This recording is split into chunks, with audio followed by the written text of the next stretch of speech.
آج ہم کفارہ کے دن کے مفہوم کے بارے میں اس کے آغاز کے ذریعے مطالعہ کرتے ہیں اور وہ روحانی چیزیں سیکھتے ہیں جو ہمیں اس عید کے ذریعے بخشی جائیں گی۔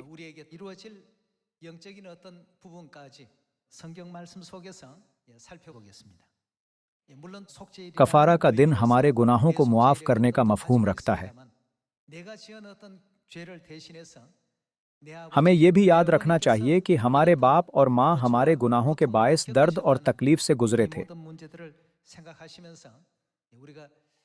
مجھے امید ہے کہ ہم دوبارہ گناہ کے غلام نہیں ہوں گے یا اس کے نزدیک نہیں آئیں گے، بلکہ آج کفارہ کے دن کے ذریعے اپنی مخلصانہ توبہ کو مکمل کریں گے۔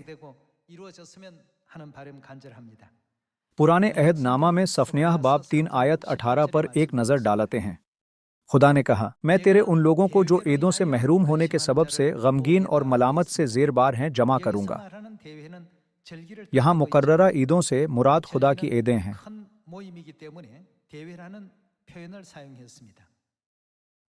مقررہ عیدیں اس لیے مجمع کہلاتی ہیں کیونکہ یہ بڑے اور اہم دن ہیں۔ میں تیرے ان لوگوں کو جو عیدوں سے محروم ہونے کے سبب سے غمگین اور ملامت سے زیر بار ہیں جمع کروں گا۔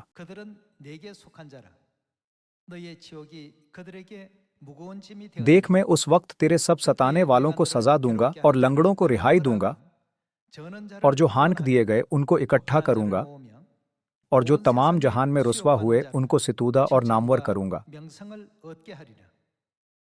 اس وقت میں تم کو جمع کر کے ملک میں لاؤں گا، کیونکہ جب تمہاری ہین حیات ہی میں تمہاری اسیری کو موقوف کروں گا تو تم کو زمین کی سب قوموں کے درمیان نامور اور ستودہ کروں گا، خداوند فرماتا ہے۔ خدا کے لوگوں کی بات کریں جو عیدیں مناتے ہیں تو خدا نے صفنیاہ نبی کے وسیلہ وعدہ اور نبوت کی تھی کہ وہ ہمیں جمع کریں گے اور اس دنیا میں نامور اور ستودہ کریں گے۔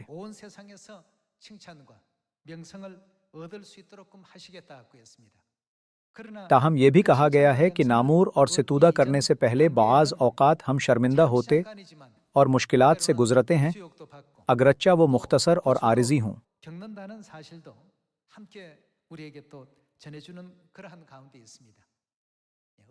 چاہے کیسی بھی مشکلات ہم پر آئیں ہم خدا کے قوانین اور احکام کو سرسری نہ لیں اور نہ ہی خدا کی محبت اور فضل کو بھولیں جو ہمارے لیے عظیم کفارہ دیتے ہیں۔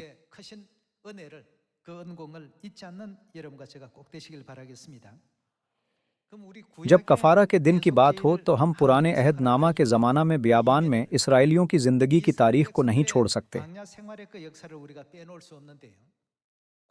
عیدوں کا آغاز ان واقعات سے ہوتا ہے جو بیابان میں ان کی 40 سالہ زندگی کے پہلے حصے میں ہوئے تھے، جو اس وقت خدا کی عیدوں کے طور پر قائم کیے گئے تھے۔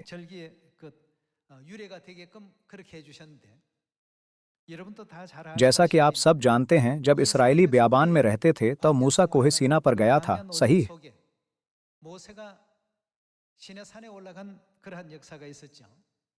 خدا کی مرضی کے مطابق وہ کوہ سینا پر گیا اور 40 دن روزہ رکھا۔ جب موسیٰ 40 دنوں تک نیچے نہیں آیا تو اسرائیلیوں نے سوچا کہ وہ مر گیا ہوگا، کیونکہ وہ پہاڑ پر گیا تھا اور اس کے پاس کھانے پینے کو کچھ نہیں تھا۔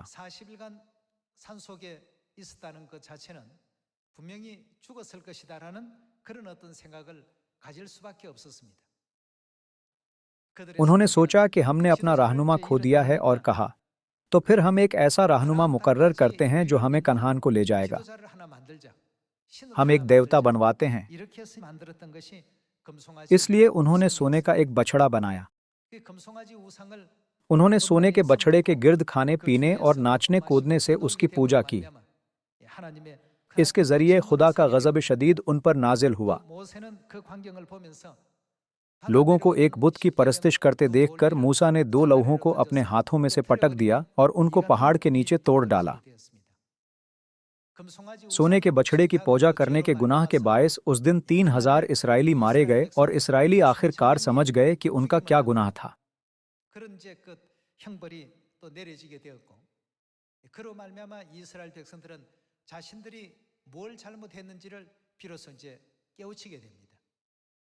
दोबारा दीगर देवताओं की परस्तिश का गुनाह न करने का अज़्म करते हुए उन्होंने खुलूस दिल से तौबा की दुआएं मांगना शुरू कीं।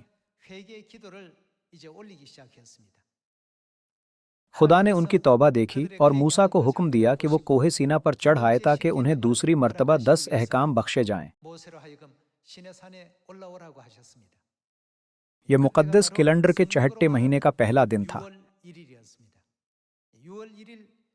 चहटे महीने के पहले दिन मूसा दूसरी बार कोहे सीना पर गया और फिर 40 दिन रोजा रखा। आज वही दिन है जब 40 दिन का रोजा इख्तिताम को पहुंचा था। ये मुक़द्दस कैलेंडर के मुताबिक 7वें महीने का 10वां दिन यानी कफ़ारा का दिन है। जैसा कि खुदा ने इसराइलियों को 10 अहकाम बतौर निशान के बख्शे थे कि उन्होंने इसराइलियों के तमाम गुनाह मुआफ़ कर दिए हैं, तो ये उनके लिए बहुत पुरमसरत दिन था। खुदा की तरफ उनके तमाम गुनाह और ख़ताएं मुआफ़ हो गईं और उनका कफ़ारा दिया गया। इसलिए ये उनके लिए खुशी का दिन था।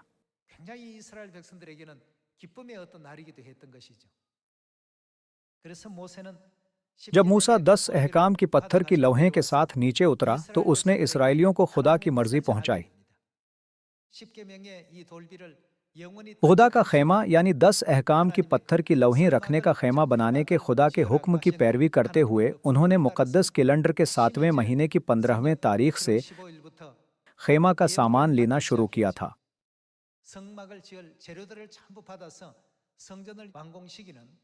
खैमा के लिए सामान लेना और उसे मुकम्मल करना, ये सब बयाबान में 39 बरसों के पहले अरसा में हुआ।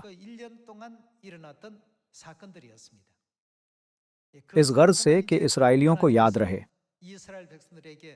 खुदा ने मुक़द्दस कैलेंडर के 7वें महीने के 10वें दिन मनाने के लिए एक सालाना ईद यानी कफ़ारा का दिन मुकर्रर किया था। नेज़ कफ़ारा के दिन से 10 दिन पहले 7वें महीने के पहले दिन लोग नरसिंगे फूंकते थे, जिसका मतलब था कि 10 दिन बाद कफ़ारा का दिन आ रहा है। अपने पूरे जिस्म और ज़हन को पाक करो। अपने आप को दोबारा किसी भी गुनाह में मुल्विस न करो। इसलिए 7वें महीने का पहला दिन नरसिंगों की ईद है और 7वें महीने का 10वां दिन कफ़ारा का दिन है। आज वही निहायत मुबारक दिन है जब खुदा की तरफ से हमें इस किस्म का फजल बख्शा गया है। जैसा कि कुछ ऐसा है जो खुदा चाहते हैं कि हम रूहानी दुनिया के बारे में जानें, तो खुदा ने इन तमाम ईदों को मुकर्रर किया था। जैसा कि हम इंसान इसे मुकम्मल तौर पर नहीं समझते, इसलिए खुदा ने हमें ईदों की रसूमात के जरिए कुछ अहम बताया है।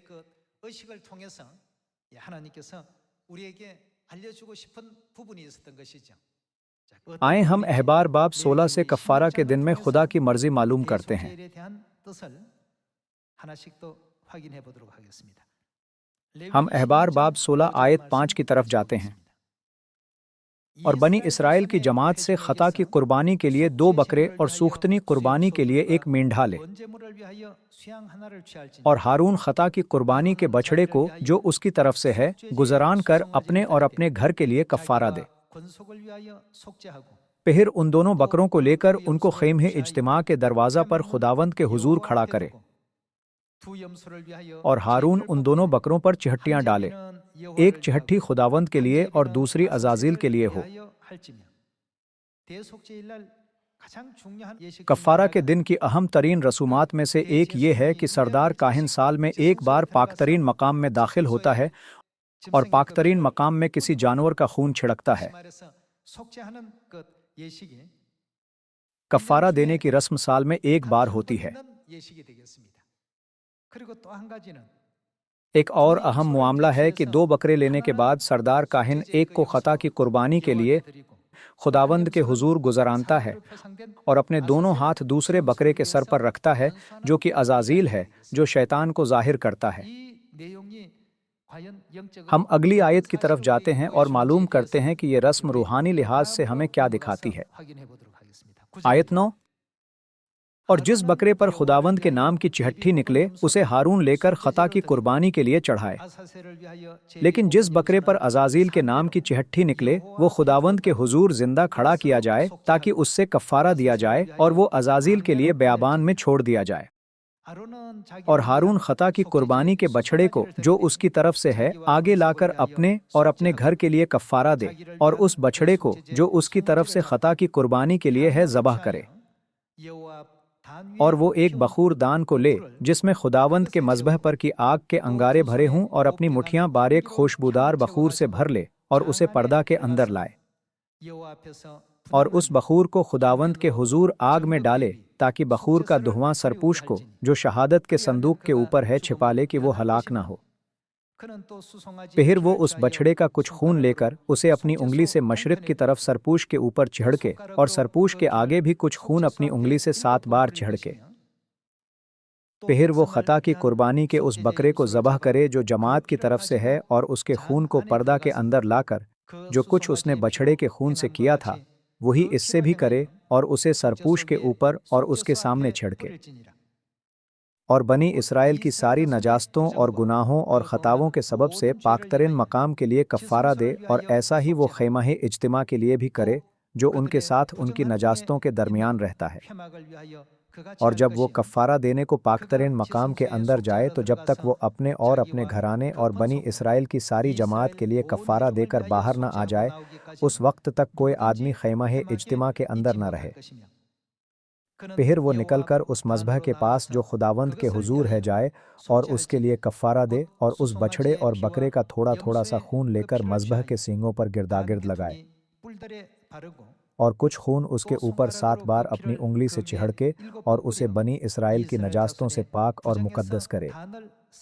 اور جب وہ پاکترین مقام اور خیمہ اجتماع اور مذبح کے لیے کفارہ دے چکے تو اس زندہ بکرے کو آگے لائے، اور ہارون اپنے دونوں ہاتھ اس زندہ بکرے کے سر پر رکھ کر اس کے اوپر بنی اسرائیل کی سب بدکاریوں اور ان کے سب گناہوں اور خطاؤں کا اقرار کرے، اور ان کو اس بکرے کے سر پر دھر کر اسے کسی شخص کے ہاتھ جو اس کام کے لیے تیار ہو بیابان میں بھیجوا دے، اور وہ بکرا ان کی سب بدکاریاں اپنے اوپر لادے ہوئے کسی ویرانہ میں لے جائے گا، سو وہ اس بکرے کو بیابان میں چھوڑ دے۔ تمام گناہ جو اسرائیلی ایک سال میں کرتے ہیں انہیں عزازیل کے سر پر لاد دیا جاتا ہے۔ بکرا ان کے سب گناہوں کو اٹھا کر ویران جگہ لے جاتا ہے تاکہ بھٹکتا رہے اور آخر کار بیابان میں مر جائے۔ اس سے تمام گناہ مٹ جاتے ہیں۔ جب بھی کفارہ کا دن آتا ہے تو خدا ہمیں عید کی رسومات کے ذریعے گناہوں کو فنا کرنے کا عمل بتاتے ہیں۔ جب اسرائیلی اپنی روزمرہ زندگی میں گناہ کرتے ہیں تو وہ بھیڑ یا بکریاں لیتے ہیں، وہ انہیں کاہنوں کے پاس لاتے ہیں اور اپنے سب گناہوں کا اقرار کرتے ہیں، تو پھر ان کے سب گناہ کس پر منتقل کر دیے جاتے ہیں؟ وہ بھیڑوں یا بکریوں پر منتقل کر دیے جاتے ہیں۔ پھر کاہن بھیڑ یا بکرے کو موقع پر ہی قربان کرتا ہے۔ جانور ذبح کرنے کے بعد کاہن اس پر خون چھڑکتا ہے اور پھر گنہگار کا گناہ جانور پر منتقل ہو جاتا ہے۔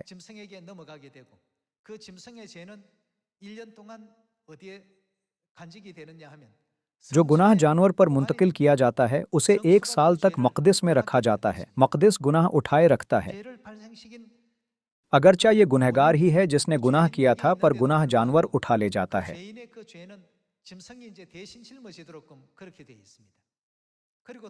اور یہ گناہ 1 سال تک مقدس اٹھائے رکھتا ہے۔ یہ عمل پرانے عہد نامہ کے زمانہ میں انجام دیا جاتا تھا۔ تمام گناہ جو انسانوں نے کیے ہیں عارضی طور پر خدا پر منتقل کیے جاتے ہیں، جنہیں برہ اور خیمہ کے طور پر ظاہر کیا گیا ہے۔ تو پھر مکمل طور پر گناہوں کا کفارہ کب دیا جاتا ہے؟ یہ وہ دن ہے جب سردار کاہن پاکترین مقام میں داخل ہوتا ہے۔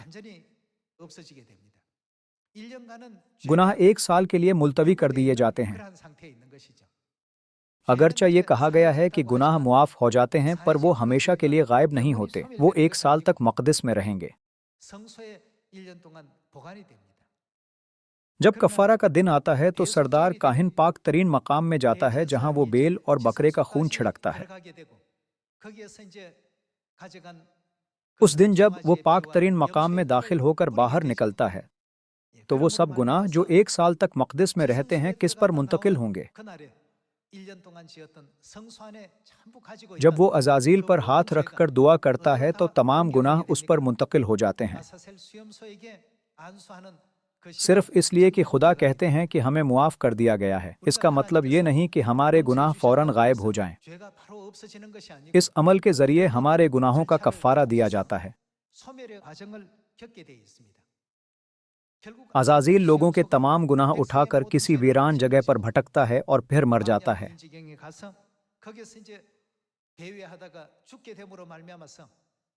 ये इसराइलियों के गुनाहों को मुकम्मल तौर पर नीस्त करने का तरीका था।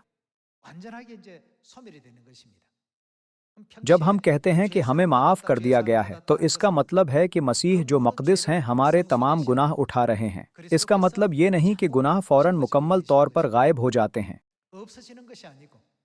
बेशक गुनाह अब गुनहगारों के साथ नहीं हैं, इसलिए गुनहगार शायद खुद को हल्का महसूस करें। ताहम कफ़ारा के दिन पर जब सरदार काहिन साल में एक बार पाक तरीन मकाम में दाखिल होता है तो वो तमाम गुनाह जो मक़दिस में रखे गए हैं शैतान पर मुंतकिल हो जाते हैं।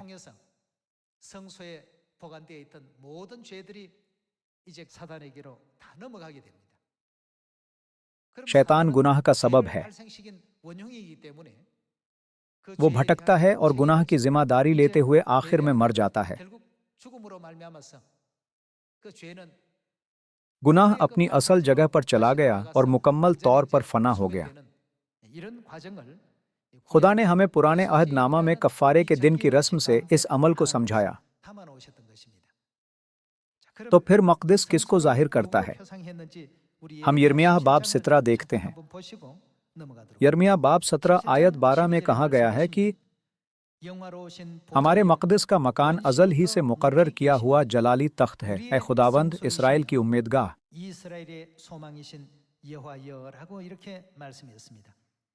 खुदा हमारा, क्या हमारा मक़दिस हैं।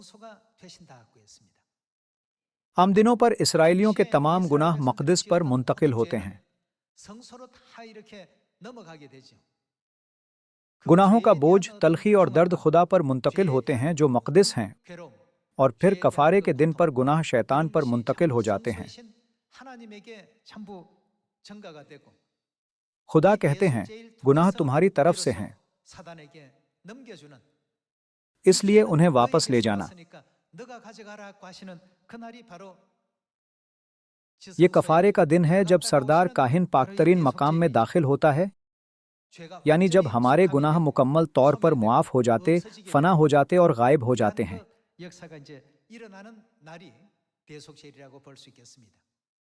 अहम हिस्सा जिस पर हमें तवज्जो देने की ज़रूरत है वो ये है कि खुदा पाकतरीन मकाम में कफ़ारा के दिन दाखिल होते हैं। पाकतरीन मकाम में दाखिल हुए बगैर हमारे गुनाह हरगिज़ मुकम्मल तौर पर मिट नहीं सकते। अब हम समझ सकते हैं कि हमारे ईमान की ज़िंदगी में पाकतरीन मकाम का किरदार कितना अहम है। कफ़ारा के दिन तक मक़दिस गुनाहों के तमाम भारी बोझ उठाता है, लेकिन जिस दिन सरदार काहिन पाकतरीन मकाम में दाखिल होता है तब गुनाह शैतान पर मुंतकिल हो जाते हैं।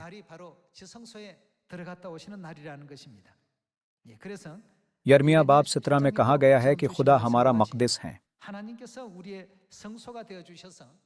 1 साल तक खुदा लोगों के तमाम गुनाह उठाते हैं।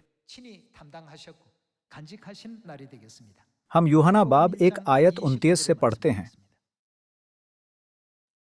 दूसरे दिन उसने यीशु को अपनी तरफ आते देखकर कहा, देखो ये खुदा का बर्रा है जो दुनिया का गुनाह उठा ले जाता है। यूहन्ना बपतिस्मा देने वाले ने यीशु को खुदा का बर्रा जो दुनिया का गुनाह उठा ले जाता है के तौर पर बयान किया है। खुदा जो मक़दिस हैं 1 साल तक सब गुनाह उठाते हैं। इसीलिए यूहन्ना बपतिस्मा देने वाले ने यीशु को यूं बयान किया था, खुदा को हमारे गुनाह उठाने के लिए बहुत दुख उठाने पड़ते हैं। शायद हम इसे मामूली समझें क्योंकि हम महज ये कहते हैं कि गुनाह मुंतकिल किए गए या उठा लिए गए। ताहम हमारे गुनाहों को उठाना बहुत ज़्यादा मुश्किल काम है। इसकी वजाहत यशायाह बाब 53 में की गई है। यशायाह बाब 53 आयत 1 में ये कहा गया है कि हमारे पैगाम पर कौन ईमान लाया और खुदावंद का बाजू किस पर जाहिर हुआ, पर वो उसके आगे कौनपल की तरह और खुशक जमीन से जड़ की मानिंद फूट निकला है। न उसकी कोई शक्ल व सूरत है न खूबसूरती, और जब हम उस पर निगाह करें तो कुछ हुसन व जमाल नहीं कि हम उसके मुश्ताक हों। वो आदमियों में हकीर व मरदूद, मर्द गमनाक और रंज का आशना था। लोग उससे गविया रूपोश थे, उसकी तहकीर की गई और हमने उसकी कुछ कदर न जानी।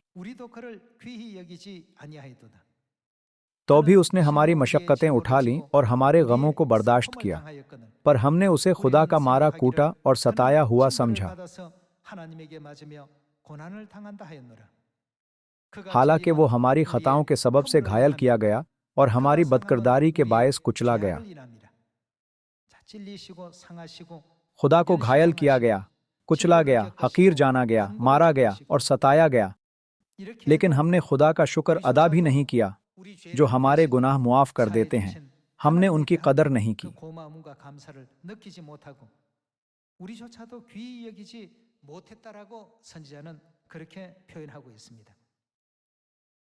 किताब मुक़द्दस बयान करती है कि वो हमारी खताओं और बदकिरदारी के सबब से घायल किए गए और कुचले गए।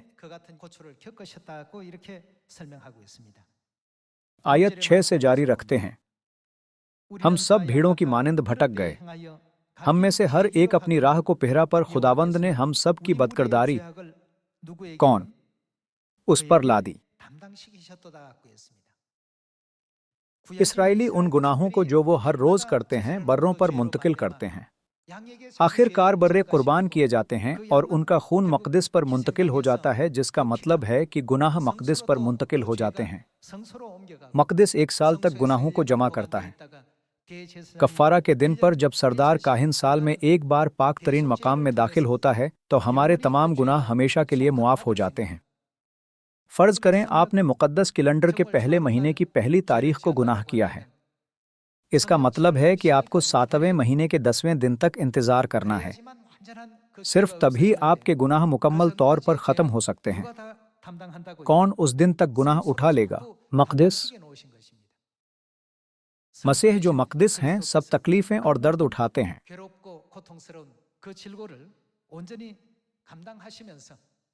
उन्हें कोड़े मारे गए, उन पर थूका गया, उन्हें धोखा दिया गया, मारा गया, सताया गया, घायल किया गया और कुचला गया।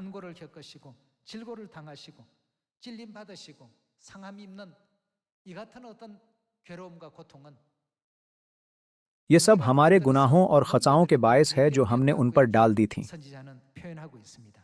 आयत 7 पढ़ते हैं,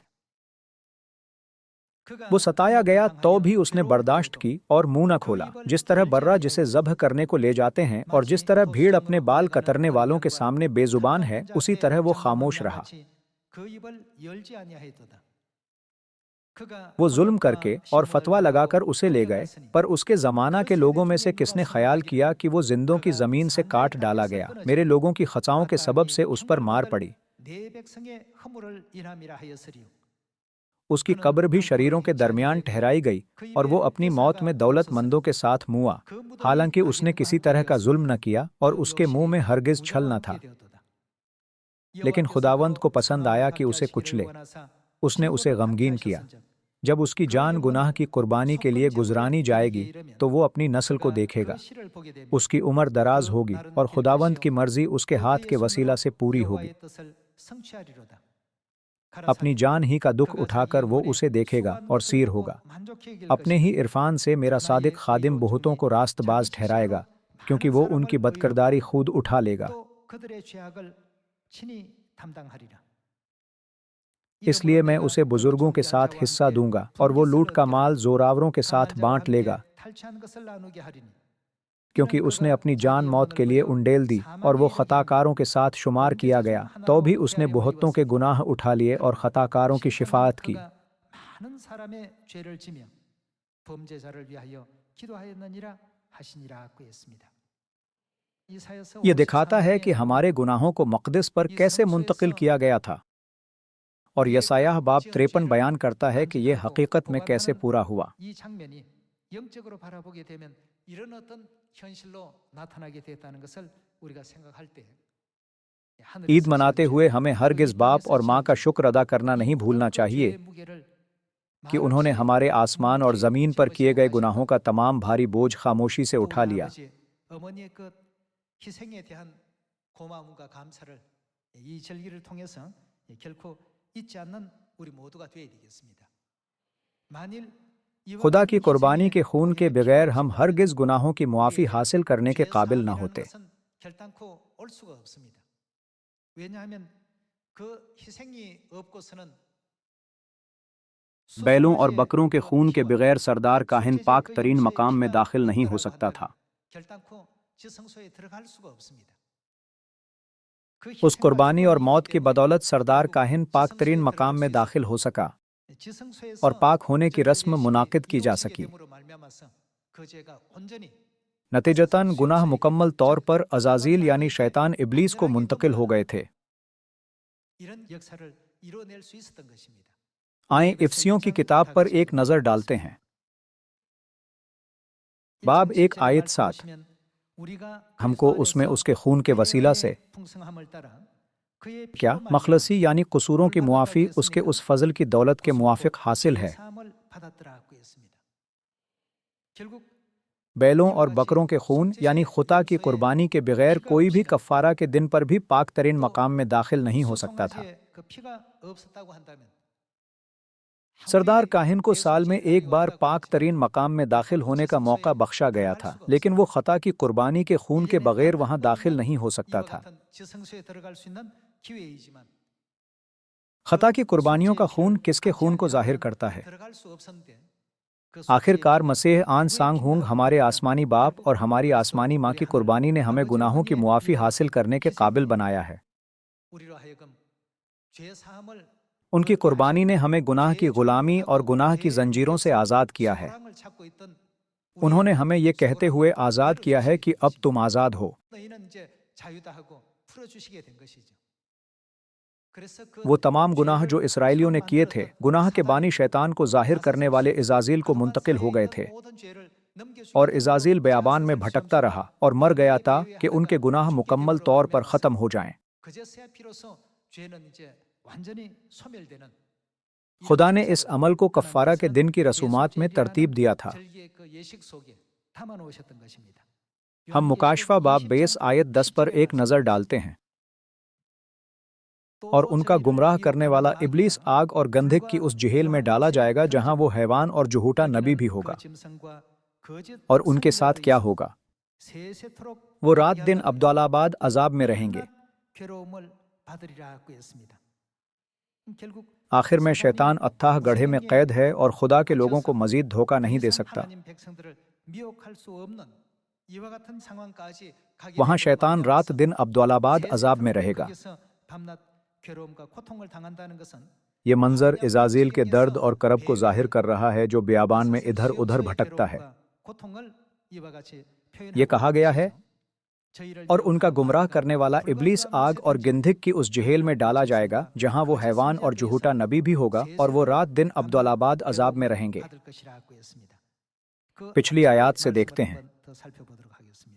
आयत 7 कहती है, और जब 1000 बरस पूरे हो चुकेंगे तो शैतान कैद से छोड़ दिया जाएगा, और उन कौमों को जो जमीन की चारों तरफ होंगी यानी जूज और माजूज को गुमराह करके लड़ाई के लिए जमा करने को निकलेगा। उनका शुमार समुंदर की रीत के बराबर होगा, और वो तमाम जमीन पर पहल जाएंगी और मुकद्दसों की लश्कर गाह और अजीज शहर को चारों तरफ से घेर लेंगी, और आसमान पर से आग नाजिल होकर उन्हें खा जाएगी। और उनका गुमराह करने वाला इब्लीस आग और गंधक की उस जेहेल में डाला जाएगा जहां वो हैवान और झूठा नबी भी होगा, और वो रात दिन अब्दुल्लाबाद अजाब में रहेंगे। ये मंजर बार बार दिखाया जा रहा है। यूं इस जमीन पर शैतान का काम खत्म हो जाएगा। इज़ाज़ील को बयाबान में इधर उधर भटकने की जरूरत है, जो हरगिज निजात नहीं पाता। आखिर में सिर्फ मौत ही उसकी मुंतजिर है। آج ہمارے گناہوں کا کفارہ دینے کے عمل میں باپ اور ماں کی لامحدود محبت اور فضل کو ہم ہرگز نہیں بھولیں گے۔ 그 과정 속에 아버지 어머니의 اگر باپ اور ماں گنہگاروں کو اکیلے مرنے دیتے تو وہ آسمان کے جلال سے کہیں زیادہ لطف اندوز ہو سکتے تھے، تاہم انہوں نے اپنا جلالی تخت پیچھے چھوڑ دیا اور ہمارے گناہ اٹھا رہے ہیں۔ وہ آسمان سے اس زمین پر آئے تھے۔ اس زمین پر ان کا رہنا عالیشان یا شاندار نہیں ہے، وہ خدمت پانے کے لیے نہیں آئے تھے۔ وہ تمام دکھ اور تکلیفیں جن سے باپ اور ماں گزرے ہمارے لیے ہیں۔ کفارہ کا دن وہ دن ہے جب ہم اپنے گناہوں سے آزاد ہو رہے ہیں، اس لیے ہم بہت خوش ہیں۔ تاہم پس پردہ کسی کو ہماری جگہ درد و غم سے گزرنا پڑتا ہے۔ ہمیں یہ یاد رکھنا چاہیے۔ یہ امید کرتے ہوئے کہ ہم اس عید پر باپ اور ماں کے فضل کے لیے انہیں شکر اور جلال دیں گے، میں آج کا وعظ ختم کرتا ہوں۔ آپ کا بہت شکریہ۔